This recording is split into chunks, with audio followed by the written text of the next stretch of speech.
A teoria de sistemas, TS, é um ramo específico da Teoria Geral de Sistemas, TGS. Com ela, a abordagem sistêmica chegou à TGA a partir da década de 1960 e tornou-se parte integrante dela. Origens da teoria de sistemas. A TGS surgiu com os trabalhos do biólogo alemão Ludwig von Bertalanffy. O mesmo critica a visão que se tem do mundo dividido em diferentes áreas, como física, química, biologia, psicologia, sociologia e outras. Para ele, essas divisões eram arbitrárias e com fronteiras definidas e também com espaço vazio entre elas. A TGS afirma que deve-se estudar os sistemas globalmente, envolvendo todas as interdependências de suas partes. A TGS não busca solucionar problemas ou tentar soluções práticas, mas produzir teorias e formulações conceituais para aplicações na realidade empírica. Os pressupostos básicos da TGS são: a. Existe uma tendência para a integração das ciências naturais e sociais. b. Essa integração parece orientar-se rumo a uma teoria dos sistemas. c. A teoria dos sistemas constitui o modo mais abrangente de estudar os campos não físicos do conhecimento científico, como as ciências sociais. D. A teoria dos sistemas desenvolve princípios unificadores, que atravessam verticalmente os universos particulares das diversas ciências envolvidas, visando ao objetivo da unidade da ciência. E. A teoria dos sistemas conduz à integração na educação científica. A teoria geral dos sistemas fundamenta-se em três premissas básicas, a saber: a. Os sistemas existem dentro de sistemas. Cada sistema é constituído de subsistemas e, ao mesmo tempo, faz parte de um sistema maior, o suprassistema. Cada subsistema pode ser detalhado em seus subsistemas, componentes, e assim por diante. B. Os sistemas são abertos. É uma decorrência da premissa anterior. Cada sistema existe dentro de um meio ambiente constituído por outros sistemas. Os sistemas abertos são caracterizados por um processo infinito de intercâmbio com seu ambiente, para trocar energia e informação. C. As funções de um sistema dependem de sua estrutura. Cada sistema tem um objetivo ou finalidade que constitui seu papel no intercâmbio com outros sistemas dentro do meio ambiente. A teoria de sistemas introduziu-se na teoria administrativa por várias razões. A necessidade de uma síntese e integração das teorias que a precederam, esforço tentado sem muito sucesso pelas teorias estruturalistas e comportamental. B. A cibernética permitiu o desenvolvimento e operacionalização das ideias que convergiam para uma teoria de sistemas aplicadas à administração. C. Os resultados bem-sucedidos da aplicação da teoria de sistemas nas demais ciências. Conceito de sistemas. A palavra sistema denota um conjunto de elementos interdependentes e interagentes ou um grupo de unidades combinadas que formam um todo organizado. Sistema é um conjunto ou combinações de coisas ou partes formando um todo unitário. Características dos sistemas. Os sistemas apresentam características próprias. O aspecto mais importante do sistema é a ideia de um conjunto de elementos interligados para formar um todo. O todo apresenta propriedades e características próprias que não são encontradas em nenhum dos elementos isolados. É o que chamamos de emergente sistêmico, uma propriedade ou característica que existe no sistema como um todo e não existe em seus elementos em particular. A partir do conceito do todo, decorrem dois conceitos, propósito e globalismo. Esses dois conceitos retratam duas características básicas do sistema. A. Propósito ou objetivo. Todo sistema tem um ou alguns propósitos ou objetivos. As unidades ou elementos ou objetos, bem como os relacionamentos, definem um arranjo que visa sempre um objetivo ou finalidade a alcançar. B. Globalismo ou totalidade. Todo sistema tem uma natureza orgânica, pela qual uma ação que produza mudança em uma das unidades do sistema deverá produzir mudanças em todas as suas outras unidades. Tipos de sistemas. Há uma variedade de sistemas e várias tipologias para classificá-los. Os tipos de sistemas são: 1. Quanto à sua constituição, os sistemas podem ser físicos ou abstratos. A. Sistemas físicos ou concretos. São compostos de equipamentos, maquinária, objetos e coisas reais. São denominados hardware. B. Sistemas abstratos ou conceituais. São compostos de conceitos, filosofias, planos, hipóteses e ideias. Aqui, os símbolos representam atributos e objetos que muitas vezes só existem no pensamento das pessoas. São denominados software. 2. Quanto à sua natureza, os sistemas podem ser fechados ou abertos. A. Sistemas fechados não apresentam intercâmbio com o meio ambiente que os circunda, pois são herméticos a qualquer influência ambiental. Sendo assim, não recebem influência do ambiente e nem influenciam o ambiente. B. Sistemas abertos apresentam relações de intercâmbio com o ambiente por meio de inúmeras entradas e saídas. Os sistemas abertos trocam matéria e energia regularmente com o meio ambiente. São adaptativos, isto é, para sobreviver devem reajustar-se constantemente às condições do meio. Além disso, os sistemas são caracterizados por parâmetros. Parâmetros são constantes arbitrárias que caracterizam por suas propriedades o valor e a descrição dimensional de um sistema ou componente do sistema. Os parâmetros do sistema são entrada, saída, processamento, retroação e ambiente. 1. Entrada ou insumo é a força ou impulso de arranque ou de partida do sistema que fornece material ou energia ou informação para a operação do sistema. 2. Saída, produto ou resultado é a consequência para a qual se reuniram elementos e relações do sistema. Os resultados de um sistema são as saídas. Estas deverão ser congruentes, coerentes com o objetivo do sistema. 3. Processamento ou processador ou transformador. É o mecanismo de conversão das entradas em saídas. O processador está empenhado na produção de um resultado. 4. Retroação, retroalimentação ou retroinformação. É a função de sistema que compara a saída com um critério ou padrão previamente estabelecido. A retroação tem por objetivo o controle, ou seja, o estado de um sistema sujeito a um monitor. 5. Ambiente é o meio que envolve externamente o sistema. O sistema aberto recebe suas entradas do ambiente, processa e efetua saídas ao ambiente, de tal forma que existe entre ambos, sistema e ambiente, uma constante interação. O sistema e o ambiente encontram-se interrelacionados e interdependentes. Para que seja viável e sobreviva, ele deve adaptar-se ao ambiente por meio de constante interação.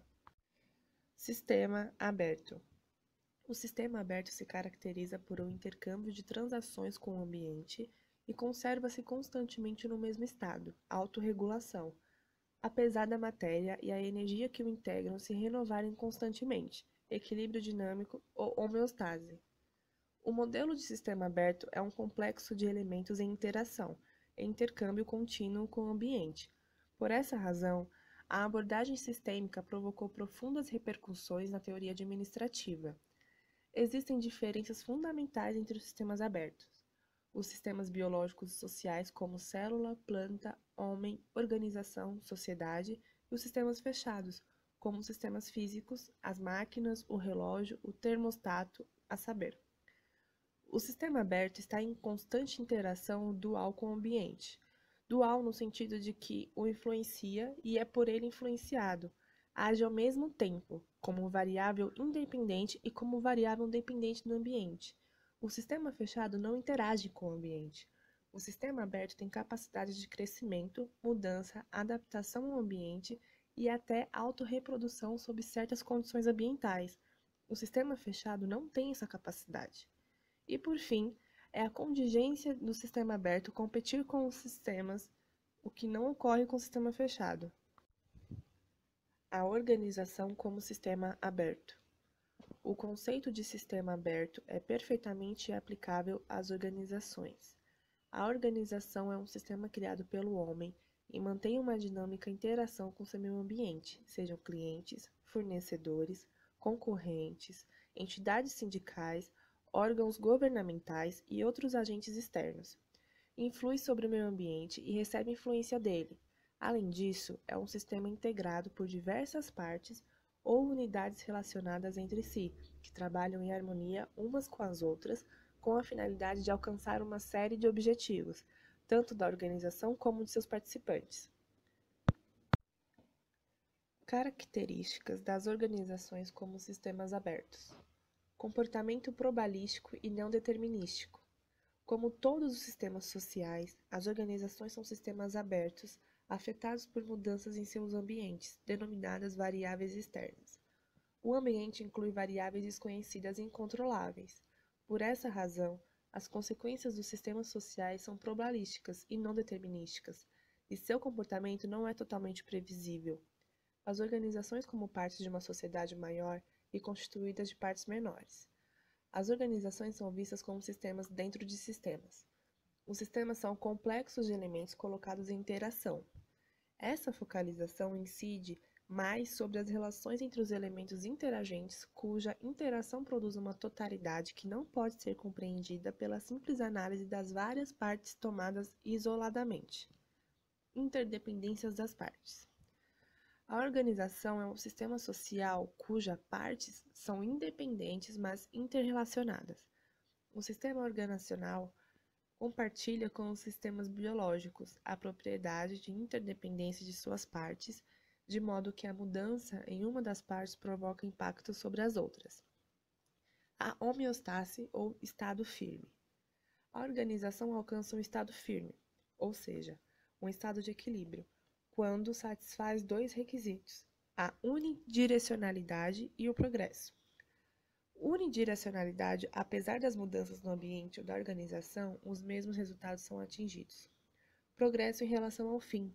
O sistema mantém, em relação ao fim desejado, um grau de progresso dentro dos limites definidos como toleráveis. Fronteiras ou limites.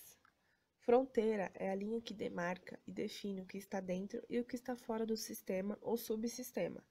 Nem sempre a fronteira existe fisicamente. Os sistemas sociais têm fronteiras que se superpõem. Um indivíduo X pode ser membro de duas organizações concomitantemente, o sistema A e o B. As organizações têm fronteiras que as diferenciam dos ambientes. É por meio da fronteira que existe a interface. Interface é a área ou canal entre os diferentes componentes de um sistema através do qual a informação é transferida ou o intercâmbio de energia, matéria ou informação é realizado. Morfogênese. Diferentemente dos sistemas mecânicos e mesmo dos sistemas biológicos, o sistema organizacional tem a capacidade de modificar a si próprio, e sua estrutura básica é a propriedade morfogênica das organizações, considerada por Berkeley a característica identificadora das organizações. Resiliência. Em linguagem científica, a resiliência é a capacidade de superar o distúrbio imposto por um fenômeno externo. Como sistemas abertos, as organizações têm capacidade de enfrentar e superar perturbações externas provocadas pela sociedade, sem que desapareça seu potencial de auto-organização. A resiliência determina o grau de defesa ou de vulnerabilidade do sistema a pressões ambientais externas. Modelos de organização. Existem vários modelos que explicam a organização como um sistema aberto. Abordaremos 3 deles: o modelo de Shen, Katz e Ken, e o modelo sociotécnico. 1. O modelo de Shen propõe alguns aspectos que a teoria de sistemas considera na definição de organização. A organização é um sistema aberto, em constante interação com o meio. A organização é um sistema com objetivos ou funções múltiplas, que envolvem interações múltiplas com o meio ambiente. A organização é um conjunto de subsistemas em interação dinâmica uns com os outros.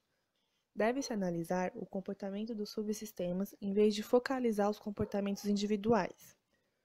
Os subsistemas são mutuamente dependentes e as mudanças ocorridas em um deles afetam o comportamento dos outros. A organização existe em um ambiente dinâmico que compreende outros sistemas. O funcionamento da organização não pode ser compreendido sem considerar as demandas impostas pelo meio ambiente. Os múltiplos elos entre a organização e seu meio ambiente tornam difícil a clara definição das fronteiras organizacionais. Modelo de Katz e Ken. Eles desenvolveram um modelo de organização por meio da aplicação da teoria dos sistemas à teoria administrativa. No modelo proposto, a organização apresenta as características típicas de um sistema aberto. A. A organização como um sistema aberto. A organização é um sistema aberto que apresenta as seguintes características. 1. Importação, entradas. A organização recebe insumos do ambiente e depende de suprimentos renovados de energia de outras instituições ou pessoas. Nenhuma estrutura social é autossuficiente ou autocontida. 2. Transformação, processamento. Os sistemas abertos transformam a energia recebida. A organização processa e transforma seus insumos em produtos acabados, mão de obra treinada, serviços e etc. Essas atividades acarretam alguma reorganização das entradas. 3. Exportação, saídas. Os sistemas abertos exportam seus produtos, serviços ou resultados para o meio ambiente. 4. Os sistemas são ciclos de eventos que se repetem. O funcionamento do sistema aberto consiste em ciclos recorrentes de importação, transformação e exportação. A importação e a exportação são transações que envolvem o sistema e setores de seu ambiente imediato, enquanto a transformação é um processo contido dentro do próprio sistema. As organizações reciclam constantemente suas operações ao longo do tempo. 5. Entropia negativa. A entropia é um processo pelo qual todas as formas organizadas tendem à exaustão, à desorganização, à desintegração e, no fim, à morte. Para sobreviver, os sistemas abertos precisam mover-se para deterem o processo entrópico e se reabastecerem de energia, mantendo indefinidamente sua estrutura organizacional. 6. Informação como insumo, retroação negativa e processo de codificação. Os sistemas abertos recebem insumos como materiais ou energia que são transformados ou processados. 7. Estado firme e homeostase dinâmica. O sistema aberto mantém uma certa constância no intercâmbio de energia importada e exportada do ambiente, assegurando seu caráter organizacional e evitando o processo entrópico. 8. Diferenciação. A organização, como um sistema aberto, tende à diferenciação, isto é, a multiplicação e a elaboração de funções, o que lhe traz também multiplicação de papéis e diferenciação interna. 9. Equifinalidade. Os sistemas abertos são caracterizados pelo princípio de equifinalidade. Um sistema pode alcançar por uma variedade de caminhos o mesmo resultado final partindo de diferentes condições iniciais. 10. Limites ou fronteiras. Como um sistema aberto, a organização apresenta limites ou fronteiras, isto é, barreiras entre o sistema e o ambiente. Os limites ou fronteiras definem a esfera de ação do sistema, bem como seu grau de abertura, receptividade de insumos em relação ao ambiente. Além disso, em seus estudos, eles definem as características das organizações como sistemas sociais. Os sistemas sociais não têm limitação de amplitude. Os sistemas sociais necessitam de entradas de manutenção e de produção. Os sistemas sociais têm sua natureza planejada. Os sistemas sociais apresentam maior variabilidade que os sistemas biológicos. As funções, as normas e os valores são os principais componentes do sistema social. As organizações sociais constituem um sistema formalizado de funções. O conceito de inclusão parcial. A organização utiliza apenas os conhecimentos e as habilidades das pessoas que lhe são importantes. O funcionamento organizacional deve ser estudado em relação às transações com o meio ambiente. Cultura e clima organizacionais. Katz e Kahn salientam que cada organização cria sua própria cultura com seus próprios tabus, usos e costumes. Dinâmica de sistema. Eles também afirmam que as organizações sociais criam mecanismos de recompensas a fim de vincular seus membros ao sistema. Estabelecem normas e valores para justificar e estimular as atividades requeridas e as estruturas de autoridade para controlar e dirigir o comportamento organizacionais. Eficácia organizacional. Ainda nos estudos de Katz e Kahn, como sistemas abertos, as organizações sobrevivem enquanto forem capazes de manter entropia. isto é, importação sob todas as formas de quantidades maiores de energia do que elas devolvem ao ambiente como um produto. A organização como um sistema de papéis. Segundo Katz e Ken, o papel é o conjunto de atividades solicitadas de um indivíduo que ocupa uma determinada posição em uma organização. A organização consiste em papéis ou aglomerados de atividades esperadas dos indivíduos e que se superpõem. Modelo sociotécnico de Tavistock. Foi proposto por sociólogos e psicólogos do Instituto de Relações Humanas de Tavistock. Para eles, a organização é um sistema aberto em interação constante com seu ambiente. Mais do que isso, a organização é um sistema sociotécnico estruturado sobre dois subsistemas. 1. Subsistema técnico, que compreende as tarefas a serem desempenhadas, as instalações físicas, os equipamentos e instrumentos utilizados, as exigências da tarefa, as utilidades e técnicas operacionais, o ambiente físico e a maneira como está arranjado, bem como a operação das tarefas. Em resumo, o subsistema técnico envolve a tecnologia, o território e o tempo. É o responsável pela eficiência potencial da organização. 2. Subsistema social, que compreende as pessoas, suas características físicas e psicológicas, as relações sociais entre os indivíduos encarregados de execução da tarefa, bem como as exigências da organização formal e informal na situação de trabalho. O subsistema social transforma a eficiência potencial em eficiência real. Apreciação crítica da teoria de sistemas. De todas as teorias administrativas, a teoria de sistemas é a menos criticada, pelo fato de que a perspectiva sistêmica parece concordar com a preocupação estrutural funcionalista típica das ciências sociais dos países capitalistas de hoje. Dentro do estudo da teoria sistêmica, ocorre um embate se dá pela natureza essencialmente dinâmica do ambiente conflitando com a tendência estática da organização.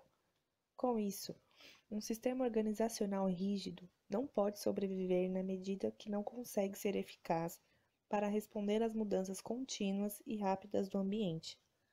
Para teorias administrativas, o ambiente não fazia diferença e a perspectiva da organização como sistema fechado leva à insensibilidade para a necessidade de mudanças e adaptação contínua das organizações, como se dá na teoria do sistema aberto. Além disso, a teoria de sistemas utiliza o conceito do homem funcional. Esse homem se comporta no papel dentro das organizações se interrelacionando com os demais indivíduos como sistema aberto. Por fim, a abordagem sistêmica traz uma nova maneira de ver as coisas, principalmente quando há o enfoque. A visão global das coisas, privilegiando assim a totalidade, é importante para enxergar o emergente sistêmico. Apesar do grande alcance dessa teoria, a mesma precisa de mais detalhamento e sistematização, pois é considerada abstrata e conceitual, portanto, sua aplicação é considerada difícil nas situações práticas.